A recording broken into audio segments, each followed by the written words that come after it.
Class 10th। बेटा आज आपकी वर्कशीट नंबर 40 आई है, जो है भूगोल के पार्ट 7 राष्ट्रीय अर्थव्यवस्था की जीवन रेखाएं से।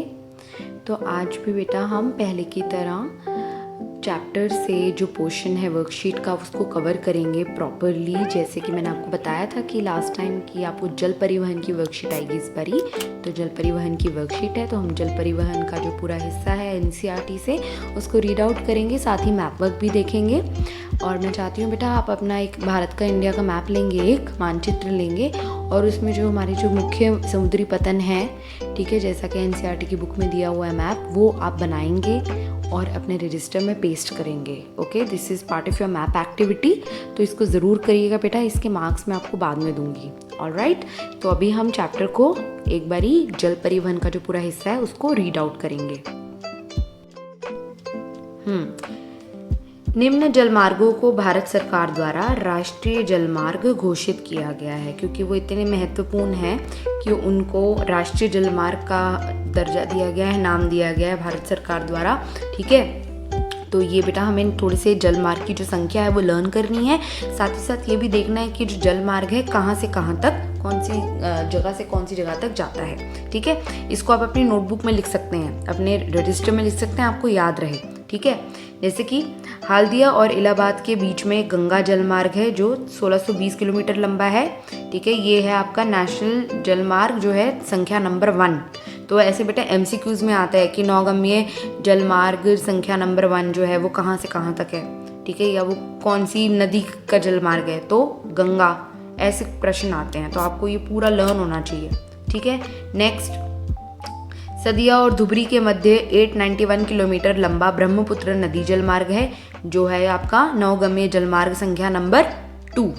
ठीक है, फिर आते हैं केरल में पश्चिमी तटीय नहर कोटापुरम से कोलम तक, ठीक है, उद्योग मंडल तथा चंपकारा नहरें 205 किलोमीटर नौगम्य जलमार्ग संख्या नंबर 3 है। ये सारे नेम्स तो लर्न बेटा करने ही पड़ेंगे आपको। ठीक है, you have to learn the names of these places. फिर आता है नेक्स्ट हमारा जलमार्ग नंबर 4। तो इसमें क्या दिखाया है आपको वो देख लेते हैं एक बारी। जलमार्ग नंबर 4, काकीनाडा और पुडुचेरी नहर स्ट्रेच के साथ साथ गोदावरी और कृष्णा नदी का विशेष विस्तार जो है राष्ट्रीय जलमार्ग नंबर 4 है। तो ये हम दक्षिण भारत की बात कर रहे हैं, गोदावरी नदी, कृष्णा नदी। ठीक है, दक्कन में पहुंच गए हम ये। अब आ गए माताई नदी, महानदी के डेल्टा चैनल, ब्राह्मणी नदी और पूर्वी तटीय नहर के साथ ब्राह्मणी नदी का विशेष विस्तार जो है वो राष्ट्रीय जलमार्ग नंबर 5 है। तो अब ये हम पूर्वी तटीय की बात कर रहे हैं। ठीक है, तो थोड़ा सा ना इस चीज़ों से लर्न करो आपकी जलमार्ग नंबर जो 4 है वो दक्षिण का है, तो गोदावरी कृष्णा ऐसे लर्न करो। ठीक है, फिर लर्न करो कि जो जलमार्ग नंबर 5 है, ठीक है, वो है हमारा पूर्वी तटीय का, ऐसे लर्न करो। कुछ ऐसे पॉइंट्स अपने माइंड में रखो, इस चीज़ से लर्न करोगे आपको बहुत जल्दी लर्न होएगा बेटा, भूलोगे नहीं आप इस चीज़ को कभी भी। थोड़े से टर्म्स लगते हैं कभी कभी डिफ़िकल्ट, बट धीरे धीरे जब आप एक चीज़ को 2-3 बारी पढ़ोगे तो ईजिली आप उसको समझ लोगे। ठीक है, कुछ चीज़ें क्योंकि लर्न करने वाली ही होती हैं, है ना। ओके, नेक्स्ट आते हैं, कुछ अन्य अंतर जलमार्ग भी हैं जिन पर परिवहन होता है। इसमें मांडवी, ज्वारी, कंबरजुआ, सुंदरवन, बराक, केरल का पशजल और कुछ नदियों का ज्वारीय विस्तार सम्मिलित है। तो इसके अलावा भी कुछ जलमार्ग हैं जो कि महत्वपूर्ण हैं, लेकिन वो राष्ट्रीय जलमार्ग में नहीं गिने जाते हैं। ठीक है, और जहाँ पर जल परिवहन होता है। ठीक है, तो ये कुछ छोटी नदियों के नाम हैं, कुछ एरियाज ऐसे हैं जहाँ पे ये परिवहन चलता है। ठीक है, आगे, इन सब के अतिरिक्त विदेशी व्यापार भारतीय तट पर स्थित पत्तनों द्वारा किया जाता है। सबसे ज़रूरी चीज़ ये लर्न करनी है बेटा, देश का 95% व्यापार मुद्रा रूप में 68% है जो समुद्रों द्वारा ही होता है। Very very important 1 mark question for your MCQ कि विदेशी व्यापार जो है भारत का सबसे ज़्यादा पत्तनों से होता है, कितने प्रतिशत होता है, तो आपको पता होना चाहिए 95%। ठीक है, 95%। ठीक है, आगे देखते हैं। अब आते हैं बेटा प्रमुख समुद्री पत्तनों पर। भारत की 7516.6 किलोमीटर लंबी समुद्री तट रेखा समझो बेटा इसको, जो पानी से लगी हमारी जितना भी लैंड है, ये पूरा यहाँ से जो है पूरा लैंड है जो हमारा, ठीक है, जो पानी से लगा है पूरा, ये तट रेखा है हमारी, कितनी लंबी है वो बेटा 7506.6 किलोमीटर। ये क्वेश्चन भी बहुत बार आपके एमसीक्यू में आता है, प्लीज़ लर्न दिस। यहाँ पे 12 प्रमुख और 187 मध्यम और छोटे पतन है। पतन समझते हो ना, पोर्ट्स जहाँ पे शिप्स खड़ी होती हैं, यहाँ से इधर सामान लगता है, शिप्स पे डलता है और यहाँ से इधर उधर जाता है, व्यापार के लिए जो सामान जाना होता है वो जाता है और जो आना होता है वो भी इधर से आता है, पतन होते हैं ये, ठीक है। तो 12 प्रमुख पतन है, ठीक है, यहाँ पे मिलेंगे, अभी इनके बारे में हम पढ़ने वाले हैं, ठीक है, और 187 छोटे और मध्यम पतन है, ठीक है। अब बोल रहे हैं कि ये प्रमुख पतन जो है, मतलब कि जो 12 प्रमुख पतन है ना बेटा, ये 12 प्रमुख पतन जो हैं ये देश का 95% विदेशी व्यापार संचालित करते हैं, ठीक है। तो जो सारा विदेशी व्यापार है वो सारा चलता है इन 12 प्रमुख पतनों के सौजन्य से या इनकी वजह से, इनकी बदौलत, ठीक है। तो आपका जो कभी आपने अगर ऑनलाइन शॉपिंग वगैरह करी हो तो उसमें ना लिखते हैं, कभी अगर आपने पढ़ा हो योर शिपमेंट विल अराइव, आपने ये वर्ड पढ़ा है शिपमेंट, है ना, तो ये इसी से है, शिप के ज़रिए आपका सामान आना, ठीक है। तो अगर कहीं बाहर से वो मंगवाया जा रहा है, किसी और जगह से मंगवाया जा रहा है, तो वो शिप होता है एक जगह से दूसरी जगह, ठीक है, समझ रहे हो। तो इसका मतलब समझ जाना कि आपका भाई सामान भी जल परिवहन के ज़रिए आ रहा है, ये आपको समझाने के लिए बता रही हूँ मैं। आगे चलते हैं बेटा अब हम वो प्रमुख समुद्री पतनों के बारे में पढ़ेंगे, ठीक है। स्वतंत्रता प्राप्ति के बाद कच्छ में कांडला पतन पहले पतन के रूप में विकसित किया गया। ये मैं आपको मैप में दिखाऊंगी अभी। ऐसा देश विभाजन से कराची पतन की कमी को पूरा करने और मुंबई से होने वाले व्यापारिक दबाव को कम करने के लिए था, ठीक है। तो मतलब कि जो यहाँ पे मुंबई पोर्ट है, ठीक है, उसके ऊपर दबाव कम करने के लिए, और साथ ही साथ जब हमारा देश का बंटवारा हो गया, ठीक है ना, स्वतंत्रता प्राप्ति के बाद बोल रहे हैं ना वो, तो उसके बाद जो एक पोर्ट था यहाँ पे कराची का था, वो हमारा जो पोर्ट था वो चला गया पाकिस्तान के पास। तो अब हमें एक पोर्ट और चाहिए, तो हमने एक पोर्ट कौन सा बनाया यहाँ पे अपने लिए, कांडला, ठीक है, राइट। तो इससे क्यों बनाया हमने, क्योंकि मुंबई जो पोर्ट है, मुंबई पतन है, उस पर बहुत ज़्यादा व्यापारिक दबाव था, और साथ ही साथ कराची पोर्ट जो है वो स्वतंत्रता के बाद पाकिस्तान के पास जाने से हमें उसकी एक कमी महसूस हो रही थी, तो हमने न्यू पोर्ट एक बनाया वहाँ पे, कांडला एक ज्वारीय पतन है। ये जम्मू कश्मीर, हिमाचल प्रदेश, पंजाब, हरियाणा, राजस्थान और गुजरात के औद्योगिक और खाद्यान्नों के आयात निर्यात को संचालित करता है। तो आपको सब पोर्ट्स के बारे में एक एक लाइन ये ज़रूर लिखनी है बेटा, कि जो वो व्यापार करते हैं तो वो कौन कौन से राज्यों या अगर बाहर से करते हैं किसी देश के साथ तो वो कौन से, तो ये आप पॉइंट्स में ऐसे लिख लेना, एक एक पोर्ट का नाम लिख के, पतन का नाम लिख के उसके बारे में, ठीक है। आगे चलते हैं। मुंबई एक वृहत्तम पतन है जिसके प्राकृतिक, खुले, विस्तृत और सुचारू पोताश्रय हैं। वृहत्तम मतलब बेटा हो गया कि बहुत बड़ा, ठीक है, जिसके प्राकृतिक, खुले, विस्तृत और सुचारू पोताश्रय हैं। पोताश्रय मतलब बेटा हार्बर, जो आपका बंदरगाह बोलते हैं ना जिसको, जहाँ पर आपकी शिप्स खड़ी होती हैं, वो। मुंबई पतन के अधिक परिवहन को ध्यान में रखकर इसके सामने जवाहरलाल नेहरू पतन विकसित किया गया, जो इस पूरे क्षेत्र को एक समूह पतन की सुविधा भी प्रदान कर सके। अच्छा, अब देखो इसमें ना ये बोल रहे हैं कि जैसे कि इसमें कांडला हमने न्यू बनाया क्योंकि बहुत ज़्यादा जोर पड़ रहा था किस पे, मुंबई वाले पोर्ट पे। सेम इधर भी मुंबई पतन पर थोड़ा सा दबाव कम करने के लिए जवाहरलाल नेहरू पतन भी विकसित किया गया, ठीक है। अब आगे देखते हैं। लौह अयस्क के निर्यात के संदर्भ में, ठीक है, मारमा गांव पतन देश का महत्वपूर्ण पतन है। तो बेटा आयरन ओर, लौह अयस्क, ठीक है, जो आयरन है, जो लोहा है, उसी की वजह से इतने सारा सामान जो हमारा बन पाता है, ठीक है।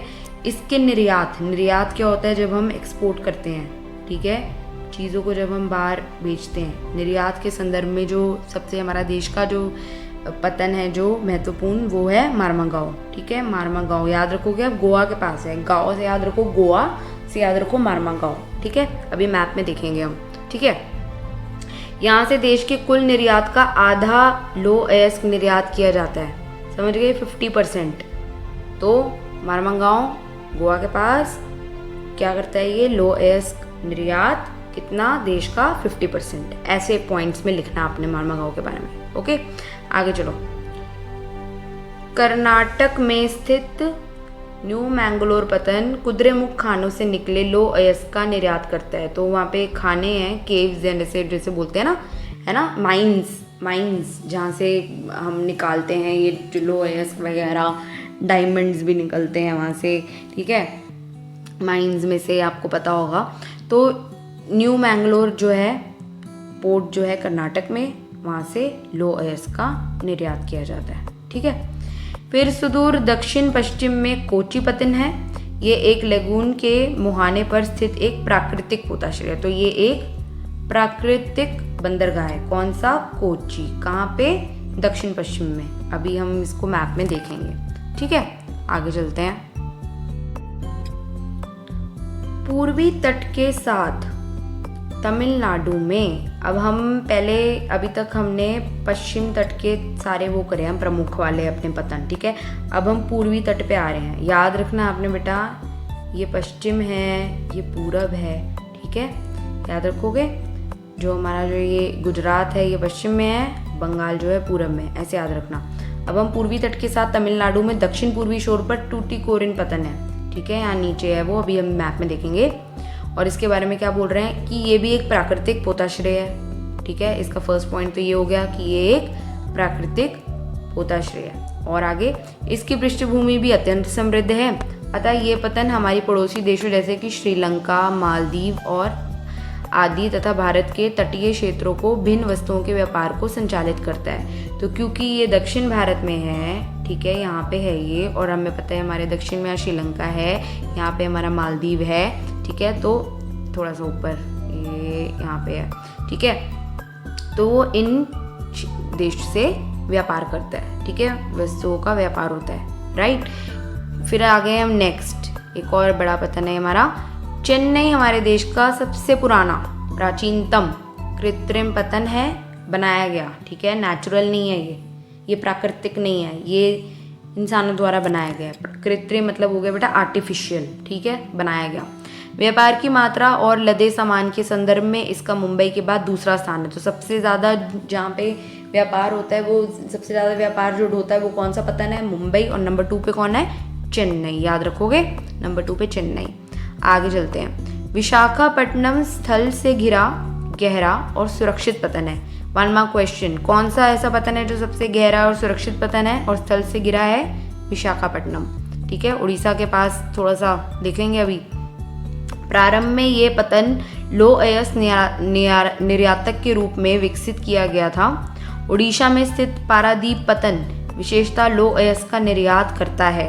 अब हम आ गए उड़ीसा में, जो वहाँ का पतन है वो कौन सा है, पारादीप। और ये किस चीज़ का निर्यात करता है, ये भी लौह अयस्क का निर्यात करता है। ठीक है, आगे चलते हैं। कोलकाता एक अंतःस्थलीय पतन है, नदीय पतन है। ठीक है, मतलब अंदर अंदर जो रिवर के एकदम रिवर के ऊपर समझ लो तुम्हें ये। ठीक है, ये पतन जो है गंगा ब्रह्मपुत्र बेसिन के वृहत और समृद्ध पृष्ठभूमि को सेवाएं प्रदान करता है। ठीक है, आपको पता है बंगाल की खाड़ी में कौन सी डेल्टा बनती है, सुंदरबन डेल्टा बनती है ना। कौन सी 2 नदियाँ बनाती हैं, गंगा ब्रह्मपुत्र। उसी से आपको याद रखना है कि कोलकाता में, ठीक है, कौन सा जो पतन, कोलकाता पतन की बात कर रहे हैं हम। ठीक है, स्थलीय अंतःस्थलीय नदीय पतन है और गंगा ब्रह्मपुत्र बेसिन के समृद्ध पृष्ठभूमि को सेवाएं प्रदान करता है। ठीक है, फिर ज्वारीय पतन होने के कारण तथा हुगली के तलछट जमाव से, ठीक है, हुगली यहाँ पे पास में नदी है ना, और हुगली में भी यहाँ पे वो है पतन भी है, यहाँ पे हल्दिया एक और पतन आएगा, के तलछट जमाव से इसे नियमित रूप से साफ करना पड़ता है। जो कीचड़ जमा हो जाता है ना, तुम्हें पता है ना, जब क्योंकि अब यहाँ पे डेल्टा बनती है, I told you this last, अभी हमने पढ़ा था ये चीज़, डेल्टा बनती है यहाँ पे, है ना, तो इसलिए वहाँ पे मिट्टी इकट्ठी होती रहती है नीचे। तो कभी कभी ये होता है कि जो नाव होती है ना पानी, वो वेल से पोताश्रय तक ऐसे पहुँचानी मुश्किल हो जाती है, तो उसको बार बार साफ़ करना पड़ता है, जमाव जो होता है नीचे, ठीक है। और कोलकाता पतन पर बढ़ते व्यापार को कम करने के लिए हाल्दिया सहायक पतन के रूप में विकसित किया गया। तो कोलकाता पतन के लिए हेल्पिंग के लिए हमने कौन सा न्यू पतन बनाया? हाल्दिया पतन। वो बिल्कुल उसके पास में ही है। अभी मैप देखोगे, you will be very very clear about all the ports. सब पतन के बारे में एकदम क्लियर हो जाएगा आपको। बस इतना याद रखना है, हमने कैसे शुरू करा था। हमने करा है पश्चिम से, सारे पोर्ट्स के बारे में पढ़ना, ठीक है। और उसके बाद हम आ गए थे, हमने यहाँ से शुरू करा, कांडला से करा, मुंबई से करा, ठीक है। मारमा गोवा आएगा, टुटीकोरिन आएगा अभी यहाँ पे, ठीक है। तो इधर ही जवाहरलाल नेहरू भी है ऊपर, ठीक है। धीरे धीरे ऐसे हम सारे पतनों के बारे में आप पढ़ लोगे जो मेन है हमारे, ठीक है। आ जाओ। हाँ तो बच्चों ये है मैप, ठीक है। ये आपने अपने इंडिया के मैप पे बनाना है। ऐसे ही भारत का मानचित्र ले लेना और इसमें मार्क करोगे आप, ठीक है। इसमें अंतर्राष्ट्रीय हवाई पतन भी दिए हुए हैं, जो कि आपका आगे जो वर्कशीट आएगी वो वायु परिवहन के बारे में आएगी, तो तब बेटा आपको वो भी करना आएगा। तो आप एक काम करिएगा, दोनों का ना अलग अलग मैप बनाइएगा। मुख्य पतन का, समुद्री पतन का अलग और अंतर्राष्ट्रीय हवाई पतन का अलग, ठीक है। तो अभी हम देखेंगे जो मुख्य हमारे समुद्री पतन है। ये देखिए कांडला, ठीक है। अभी हमने पढ़ा था ना कि कराची पतन जाने के बाद हमने बनाया कांडला। उसके बाद आ गए हम बेटा मुंबई, जहाँ पे सबसे ज़्यादा व्यापार होता है जिस पतन से। और इसी के नीचे देखो, दिख रहा है आपको जवाहरलाल नेहरू, है ना। नीचे आ जाओ थोड़ा सा, मारमा गाँव कहाँ पे है? देखो गोवा के बिल्कुल है ना, यहाँ पे गोवा के पास एकदम यहाँ, ठीक है। उससे आपको याद रहेगा। फिर हम आ गए थोड़ी सी और नीचे, अब नीचे आ रहे हैं तो न्यू मैंगलोर, ठीक है, कर्नाटक की बिल्कुल एकदम एंड पे है, देखो। फिर थोड़ी और नीचे आ गए कोची, ठीक है, तिरुवनंतपुरम, तो यहाँ पे जो है हवाई पतन है, तो हम उसके थोड़ी सी पास आते हैं। नेक्स्ट हम आ गए, हम दक्षिण पश्चिम में आ रहे हैं, हम पूर्व की तरफ आ रहे हैं, अब हम टूटीकोरिन, चेन्नई, तमिलनाडु में है ये दोनों, ठीक है। उसके ऊपर आ गए हम यहाँ पे आंध्र प्रदेश में विशाखापट्टनम, ठीक है, सबसे गहरा वाला याद रखना। फिर आ गए हम उड़ीसा में पाराद्वीप, ठीक है। फिर आ गए हम ऊपर कोलकाता, और कोलकाता के साथ ये रहा बिल्कुल साथ में हाल्दिया, ठीक है। याद हो गया आपको? ये सारे इतने इजी हैं बेटा, बहुत इजी है। एक बार आप मार्क करोगे ना, आपको लर्न हो जाएगा ये। और बिल्कुल ऐसे ना सीक्वेंस में लर्न करना, 1 2 3 4 5 6, ठीक है, 7 8 9 10 11 12 समुद्री पतन आपको 12 मिनट्स में लर्न होंगे पक्का से, अगर आप एक बारी अच्छे से ये मैप देख लो और जो मैंने भी समझाया जैसे उसको समझ लो, ठीक है बेटा। ये मैप ज़रूर बनाना आप, ठीक है। मैं कुछ MCQs दे रही हूँ आपको, वो भी आप अपनी नोटबुक में ज़रूर कर लेना, राइट। आपका ये वाला टॉपिक अब पूरा कवर कर लिया मैंने। अगर आपको कोई भी क्वेश्चन है नीचे कमेंट्स में लिखिए। अगर आपको वीडियो समझ में आई है तो ज़रूर लिखिए, did you like the video. I will be very happy to read your comments, okay. और आपको अगर और भी कोई क्वेश्चन हो, so do ask me, alright. This is Miss Monica ma'am saying bye bye.